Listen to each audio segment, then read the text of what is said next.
Jadi ini kalau misalnya nanti hadirin sempat ke Padang Panjang, masuk ke kawasan sekolah, yang di belakang itu kawasan DMP yang gedung sebelah kiri, itu bangunan yang pertamanya seperti dari bambu.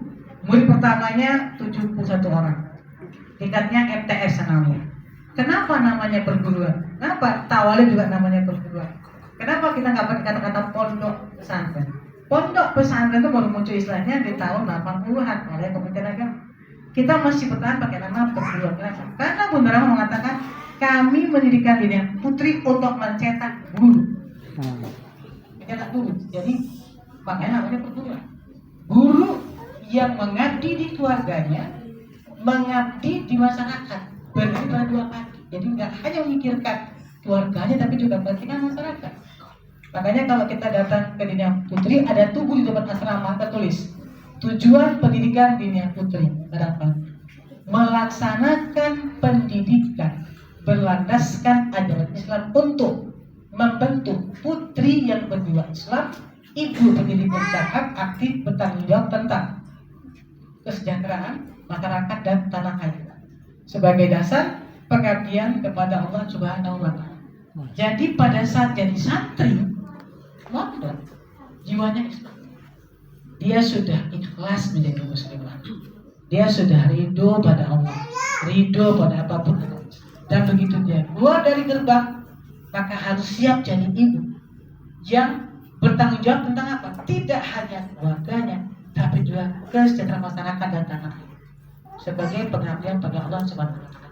Jadi, dan ada ceritanya itu santri tidak melek politik.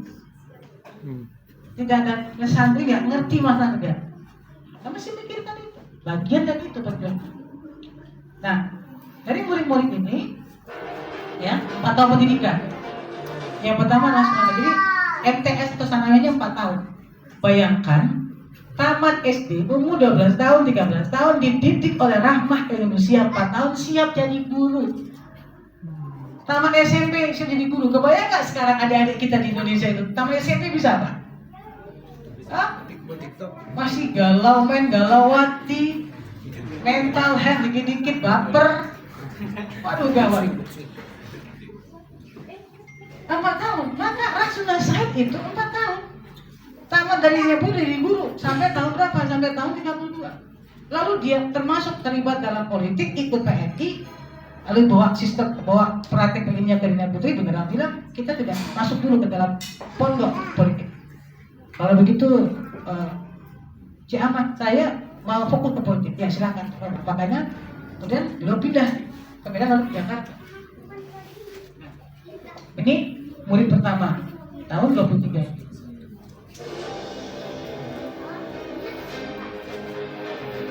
Nah ini Siti M. Nur, ibunya Pak Taufik Ismail, ibunda dari Pak Taufik Ismail. Nah, beliau ini tidak banyak yang tahu. Saya justru baru tahu juga dari Pak Taufik sendiri yang menceritakan tentang ibu. Satu angkatan dengan Ibu Rasulullah Said, kemudian menikah, tamat Dinia Putri, menikah dengan ayahnya Pak Taufik Ismail, tamatan dari Parabe. Lalu mereka berjuang melawan Belanda, dibuang ke Pekalongan, diusir di Pekalongan, makanya Pak Taufik dan berarti itu bisa di Pekalongan. Buya Ghafar Ismail itu dakwahnya pindah ke Pekalongan. Nah, tahun 1945, ketika Indonesia merdeka, Bung Karno mengumandangkan kemerdekaan. Proklamasi kami bangsa Indonesia dengan ini menyatakan kemerdekaan Indonesia. Itu baru kita yang GR, kita udah merdeka. Tidak ada yang mengakui. Orang baru PBB mengakui. Maka dicarilah penyiar dalam bahasa Arab yang menyiarkan kemerdekaan ini. Maka Ibu Siti M. Nur tahun 45 sampai 47 menjadi penyiar bahasa Arab di RRI. Saya juga nggak kepikiran sampai ngomong sama guru MTS DMP gitu. Bapak-bapak itu, ustaz semua tolong kita baik-baik. Bagaimana caranya dulu Bunda Rahma mendidik 4 tahun MTS DMP bahasa Arabnya levelnya penyiar internasional.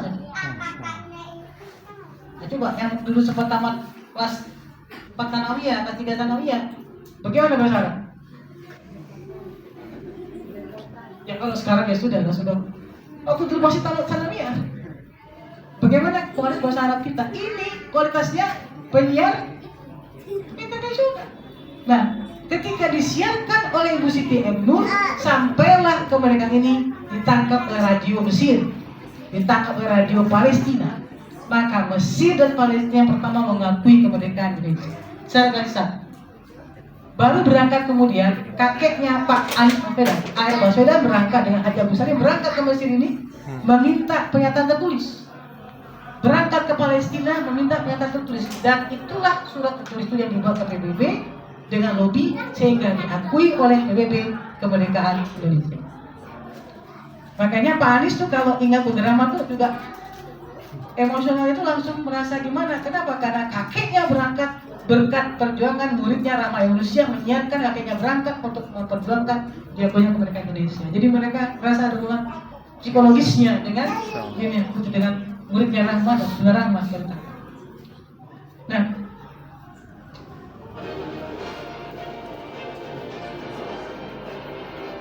ini juga satu angkatan dengan Rasul Said, namanya Kasta Rasul. Ini adalah ibunda dari papa saya, dan ibunda Asal Rasul inilah yang menjodohkan papa saya dengan ibu saya, cucunya Bunda Rahma Indonesia.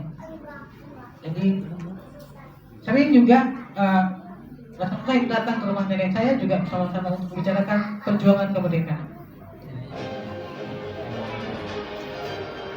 Nah, di tahun 1924 setelah Dinah Putih berdiri, banyaklah perempuan Minang ini yang menyesal menikah tapi nggak bisa baca Quran. Sudah menikah nggak bisa baca huruf Latin. Maka Bunda Rahma mendirikan namanya sekolah menyesal, paket A, short course untuk para ibu-ibu muda. Ya, jadi paket A itu sudah ada 100 tahun yang lalu gitu, oleh Bunda Rahma ya.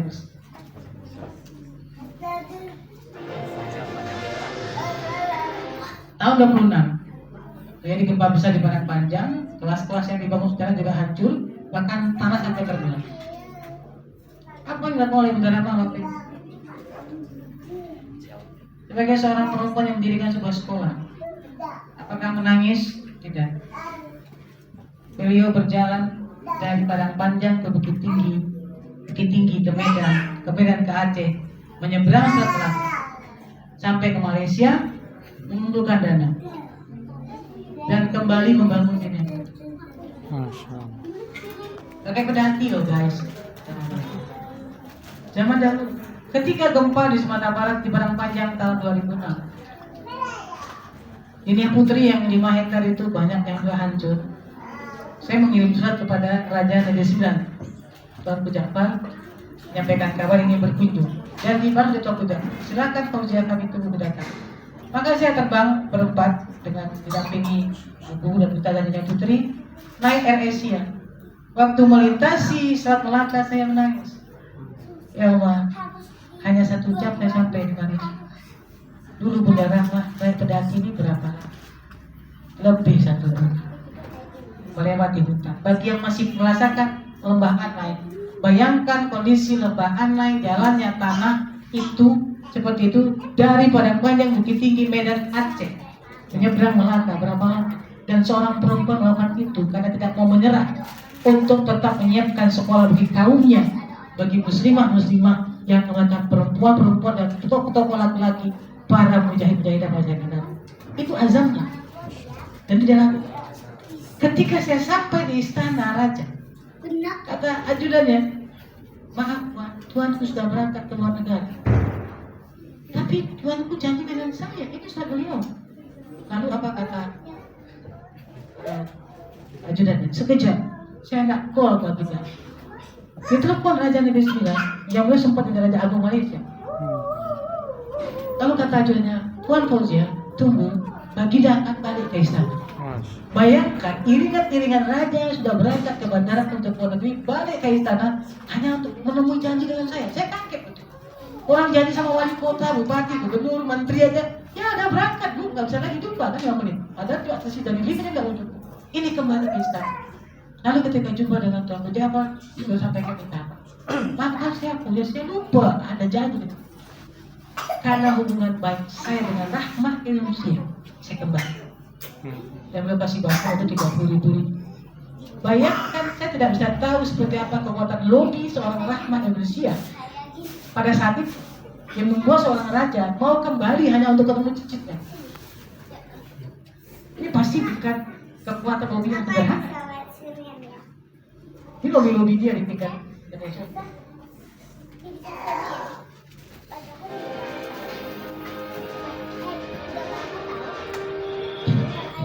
Di saat pemerintah dan banyak negara menyadari bahwa pendidikan usia dini itu penting, Rahmah sudah merasakan pentingnya di tahun 1933. Jadi TK dinyambut di tahun 1933. Itu penting banget usia dini.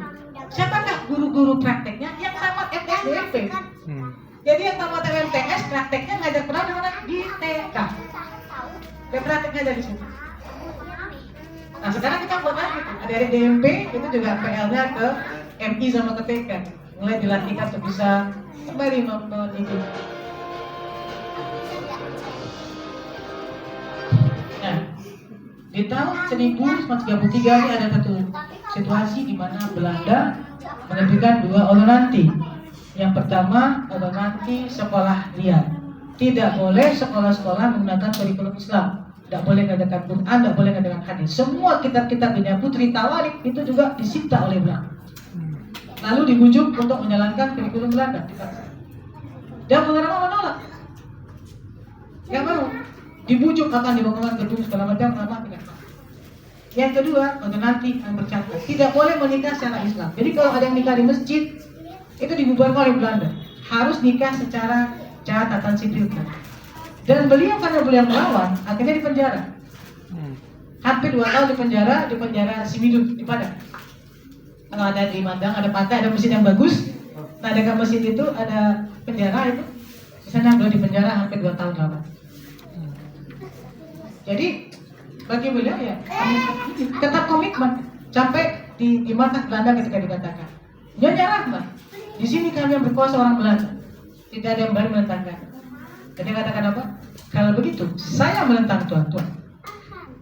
Tuh, keberanian. Nah.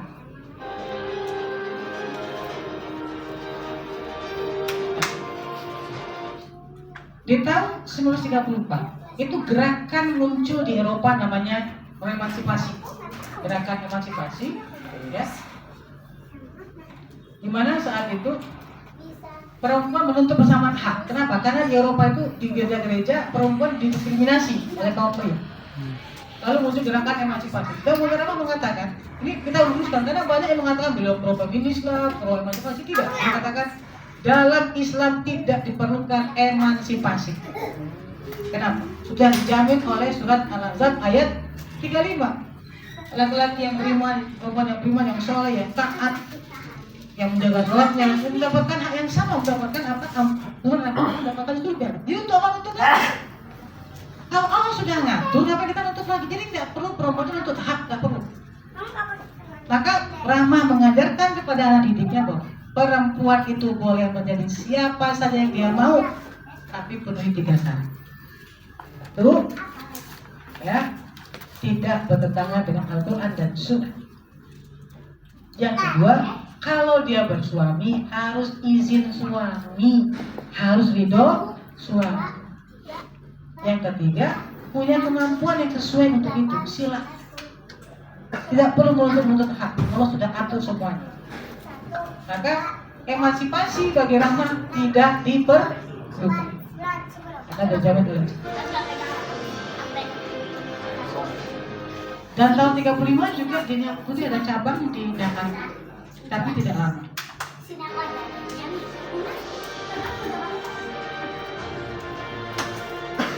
Tahun 36, saat itu masih sulit pakaian. Kain masih sulit, maka Bunda Rahmah akhirnya mendirikan sekolah tenun supaya apa? Supaya bisa menenun sendiri bahan pakaian lokal. Bahkan pada saat kesulitan pakaian bahan-bahan kain ini, Bunda Rahmah meminta murid-muridnya memotong kain mereka sejengkal.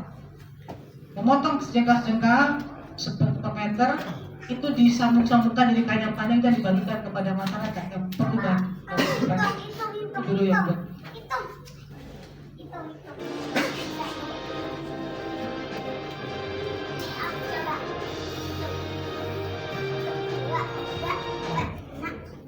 tahun 1937 Bunda Rama merasa tidak cukup guru hanya tamat sanawiyah, harus tambah pendidikan 3 tahun lagi. Maka didirikanlah Kuliatul Muallimat Islamiyah atau KMI ini, di mana mereka yang KMI ini sudah berilmu jiwa, ilmu mendidik, ya, untuk menjadi guru. Ini yang kemudian terus juga menjadi apa, PGA, pendidikan guru agama dan lain.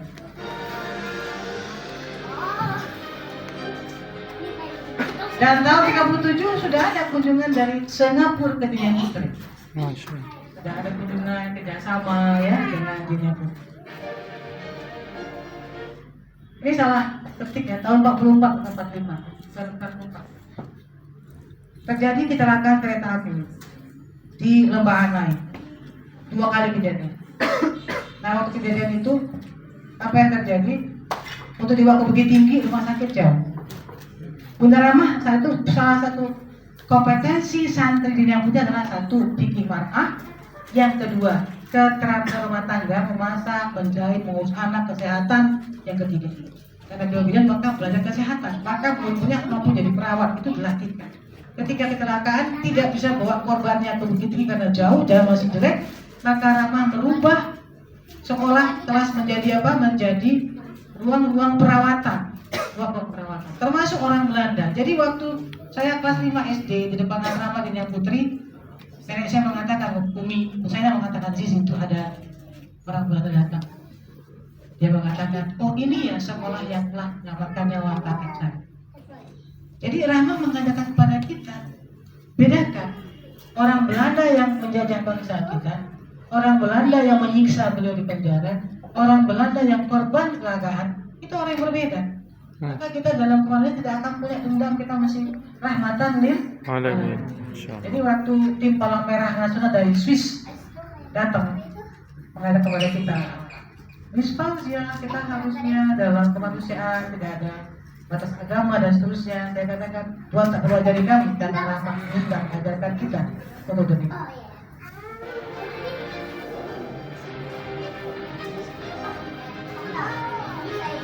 Dan juga di zaman Jepang, Bunda Rama jadi anggota ADI, beliau menyelamatkan gadis-gadis Minang. Pak Lucy Minang ini diculik, dijadikan sebagai pekerja seks tentara Jepang, bahkan dibawa sampai ke Medan.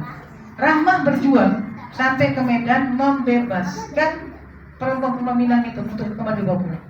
Dengan apa? Tukeran. Beliau menyekap istrinya di Jepang.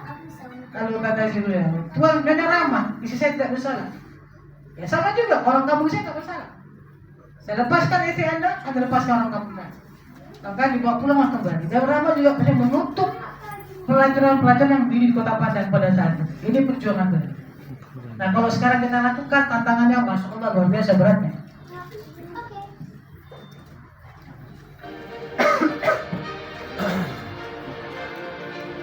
Nah kalau adik-adik nanti ke Kota Padang Panjang, di depan asrama kita ada tiang bendera, itu posisinya sampai sekarang masih sama, hanya tiangnya ganti karena sudah tua.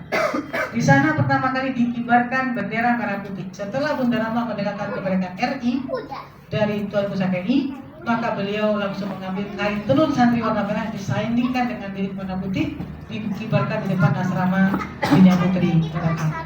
Waktu kita didatangi oleh Densus 88 Dian Putri ceritanya, Pak, ada apa ke Dian Putri? Ini kita perempuan. Lalu kata direkturnya, ya Bu Sisi, pesantren tidak boleh teroris, tidak boleh radikal. Saya bilang, tidak mungkin kami teroris Pak, dan tidak mungkin radikal. Bapak tengok bendera itu, di bendera itulah pertama di tiang itu bendera merah putih. Dan Rahma ini adalah pendiri TKR yang sekarang jadi TF di tempat Anda bertugas. Gak mungkin kami anak dirinya akan memberikan kepada bangsa ini. Anak kami berjuangkan bangsa ini. Saya sampaikan pada waktu itu.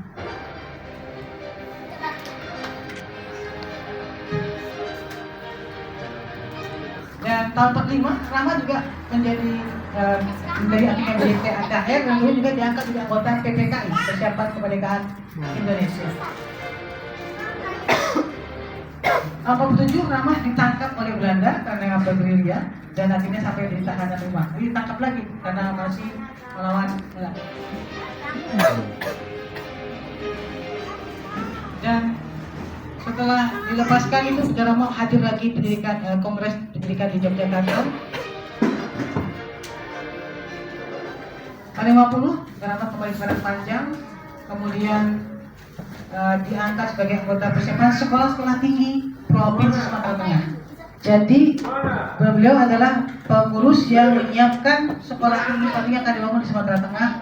Dulu kan Sumbar, Riau, Jambi satu provinsi. Ya, baru dipisah setelah tahun berapa dipisah menjadi 3 provinsi.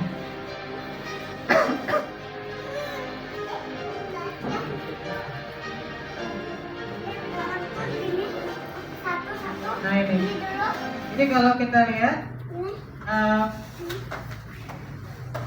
Bunda Rama mendirikan sekolah tinggi ilmu Pancasila dan kemudian ini akhirnya menjadi Uni Bangsa Anda. Jadi Bunda Rama ini dari salah satu pendiri Unan. Ya. Dulu kampusnya di pinggir pantai itu, baru kemudian pindah ke Jati, baru pindah terakhir ke yang di atas ya. Jadi Bunda Rama pendiri Unan untuk mendirikan Universitas Anda.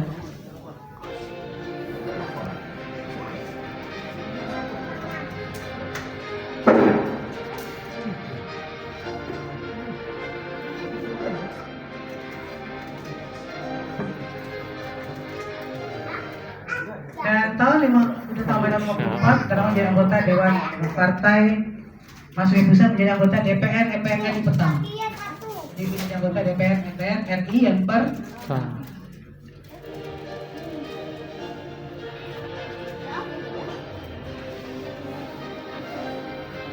Nah, tahun 55 ini kunjungan Syekh Al-Azhar Dr. Mantas di Dinas Pendidikan Panjang. Karena kemarin waktu kunjungan Syekh Al-Azhar ke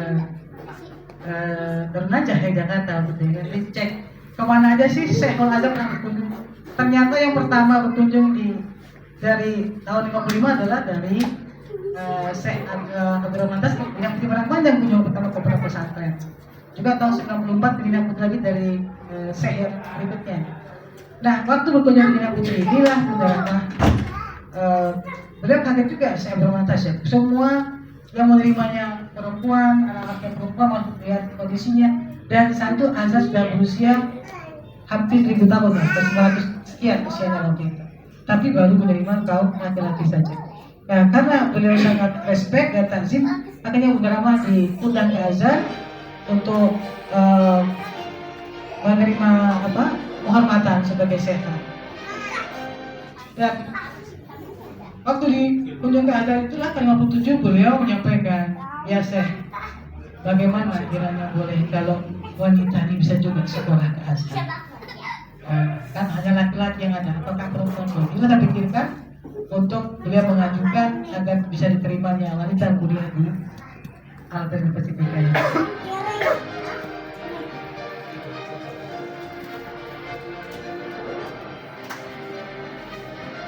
Nah, kemudian akhirnya disepakati dikirim 8 orang pertama, tapi belum di kampus Azhar karena kan tidak ada tempatnya.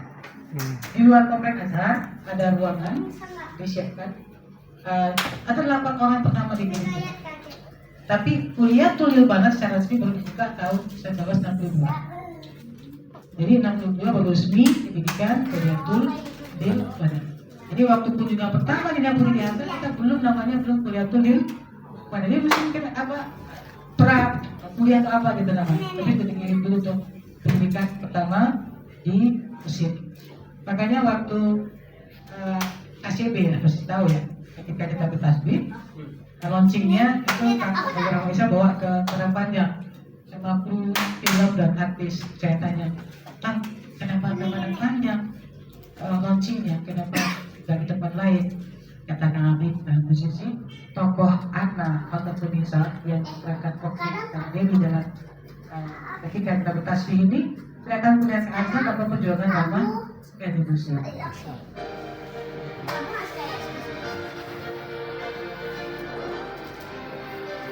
Nah, tahun 65 baru kita mengirim resmi masuk ke Tulil Banat karena sudah dibuka tahun 60. Baru kita mengantar waktu itu 6 orang.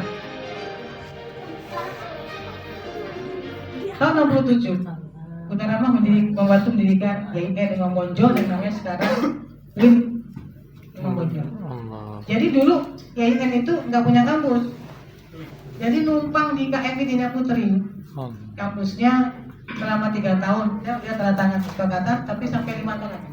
Setelah ada gedung di Padang, barulah YIN pindah kepada cara. Jadi waktu dia natalis UIN, saya udah tahu oleh pakar sejarah UIN mengatakan begini, tanpa Bandar Rama Indonesia akan berdiri YIN Imam Monjol dan akan berdiri UIN Imam Monjol. Jadi Bandar Rama ini 3 kampus yang boleh bantu, satu UNAD, kedua UIN, yang ketiga ISI. Ada jadi beliau di sini. Dan juga tahun 67 Bunda Rama merasa tidak cukup guru hanya tamat harian, maka harus sarjana. Maka didirikanlah UNI Universitas Dina Putri Padang, baru 1 fakultas tarbiyah. Sampai sekarang masih istiqomah untuk fakultas tarbiyah. Mohon nanti doanya supaya bisa berkembang jadi institut dan jadi universitas. Dan diresmikan oleh Gubernur Sumatera Barat. Nah, undang-undang sistem tes Indonesia itu baru mewajibkan guru S1 itu tahun 2003. Bunda Rama tahun 67 menetapkan guru harus S1. Pemerintah Republik Indonesia menetapkan baru boleh guru S1 tahun berapa? Tahun 2003. Bayangkan jauhnya pandangan pemikiran agama manusia.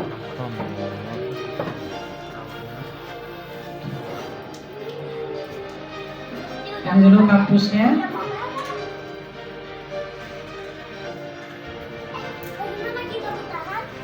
beliau wafat bulan Februari tahun 19 Zulhijjah. Jadi besoknya Idul Adha, hari ini orang wukuf di Arafah. Bunda Rama masak rendang, kayu, masak kue segala macam. Sampai maghrib beliau mandi, habis sholat maghrib, kita merasa pusing, dibaringkan. Ada kalimat yang bantu beliau, dipijit kakinya. Ketika dipijit kaki beliau masih mengucapkan La ilaha illallah Muhammad Rasulullah. Tapi enggak. Lama-lama sudah diam, hening, dingin, digoncang, tidak ada suara. Dipanggil dokter. Dokter datang mengatakan innalillahi wa inna ilaihi raji'un. Dan besoknya ketika Bunda Rama disolatkan setelah Idul Adha, dimakamkan, semua tamu ke rumah menikmati makanan yang sudah beliau masak. Dan Gubernur Sumatera Barat menetapkan bendera setengah tiang selama 3 hari. Dan beliau juga berjasa dalam kembalinya hubungan baik Indonesia dengan Malaysia. Zaman Bung Karno mundur dulu pertemuan kita dengan Malaysia, namanya apa? Gandang Malaysia. Ketika delegasi Jakarta datang ke Malaysia, mentok. Akhirnya dimintalah dari Sumatera Barat dan dianggap kita bisa berumpun dengan Malaysia, maka berangkatlah Profesor Harun Zain dan Sumber berangkat ke Malaysia untuk membicarakan kembali harmonisasi Indonesia-Malaysia. Dan ketika beliau turun di airport, disambut oleh para anggota-anggota parlemen dan tokoh-tokoh Malaysia. Ternyata adalah alumni Dina Putri pada dan menanyakan bagaimana kabar Dina Putri, bagaimana kabar saudara. Lalu dari sanalah akhirnya muncul kembali harmonisasi Indonesia dan Malaysia. Jasanya dari Bunda Rama Indonesia. Dan 2 murid beliau adalah tokoh yang juga berpengaruh di Malaysia. Pertama, Tan Sri Asghari sebagai tokoh UMNO di Malaysia yang menjadi Menteri Malaysia, dan kedua Dati Saklanjudat sebagai tokoh Muslimat PAS. Jadi 2 nih ya, wanita UMNO dan Muslimat PAS. Dua-duanya adalah alumni Dina Putri Padang.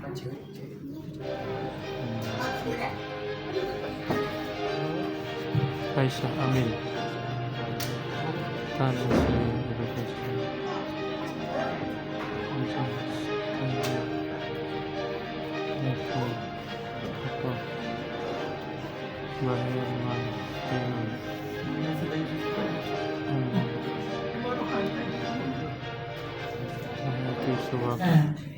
ini yang cerita bukan sebakan.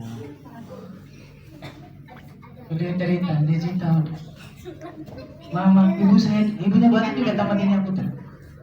Jadi ibu saya tamat Dina Putri, tamat DMP, tamat MTS, dikirim Bunda Rama mengajar ke Mentawai. Bayangkan. Nah, Macanami. Jadi guru terkirim Bunda Rama kemana? Pulau Mentawai. Berapa lama? Hampir 2 tahun. Ngaji.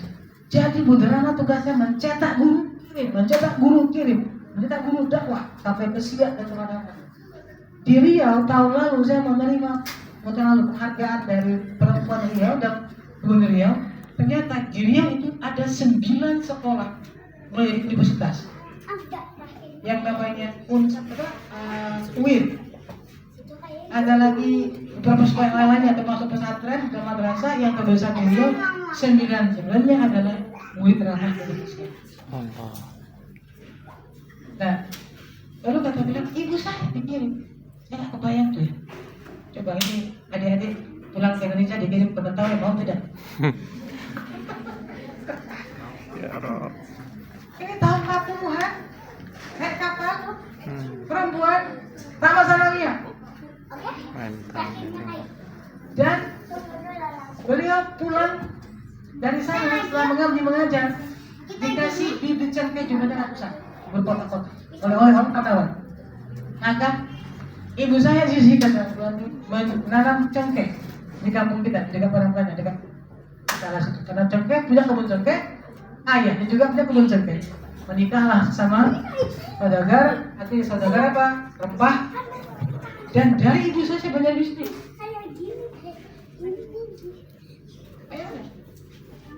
Tidak pernah Bunda Rama berpikir mungkin ketika dia mengirim muridnya ke Mentawai yang kemudian punya pulang mimpi berbisnis, yang melahirkan pengusaha top peringkat 6 dunia kan.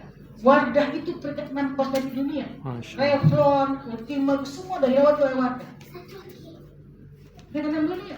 Dengan omsetnya udah 4 triliun minimal per tahun. Menjadi kasus contoh bisnis di Harvard Business School. Tidak pernah Bunda Rama kebayang kan bahwa muridnya akan sampai ke sana. Dan ibunya, tapi lagi siapa yang ngasih inspirasi? Ibunya. Keberanian ibu, keuletan ibu, itu yang dia lihat dari anak. Kalau ada yang tahu Pak Iwan Yusman, yang mantan anggota DPD Sulawesi, itu ibunya juga tamat ini. Dan dia bilang, Zizi, saya begini karena ibu. Kalau Pak tapi dia bilang, Zizi, saya begini karena ibu. Ketika saya masih muda, saya melihat tulisan nama mama saya di koran Belanda, majalah Belanda, dan saya baca, kenapa ini nama mama? Mama yang nulis dia. Saya ingin seperti mama gitu. Bahas besarnya peran ibu menjadi inspirasi. Dan sekarang Wardah menjadi perspektif halal yang solusi untuk banyak orang di tengah kondisi hari ini. Dan Dinia Putri sudah menerima kepemimpinan.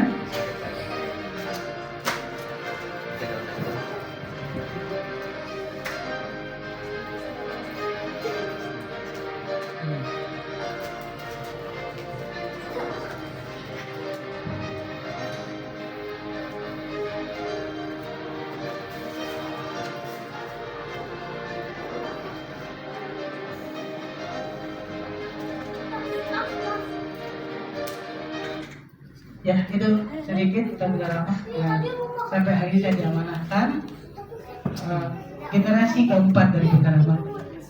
Bunda Rama Indonesia tidak punya anak. Beliau sebagai anak yang paling kecil, tapi tidak beranak-anak. Tapi punya anak perempuan yang namanya Maria, juga namanya Rehana. Kalau di Minang, pewaris turun kepada anak-anak perempuan. Anak saya dari Rehana. Umi saya atau nenek saya adalah anak yang pertama menikah di rumah gadang itu. Karena ibu saya adalah cucu perempuan tertua di rumah gadang itu, dan kebetulan saya cicit perempuan tertua di keluarga besar dari semua keluarga besar dari Maria Rehana dan dari keluarga itu. Maka tahun 2003 saya pulang, saya sadar bahwa saya mesti melanjutkan apa yang saya lakukan kepada apa-apanya.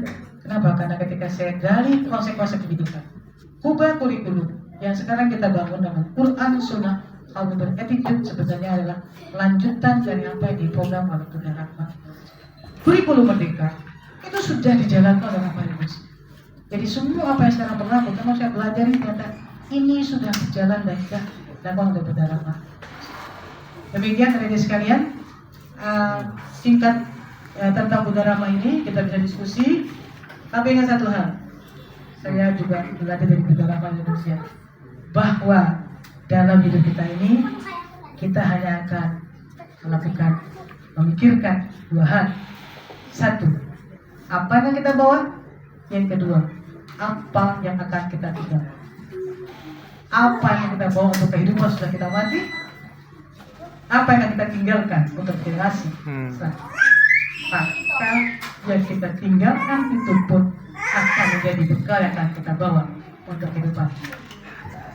Demikian, Assalamualaikum warahmatullahi wabarakatuh. Waalaikumsalam.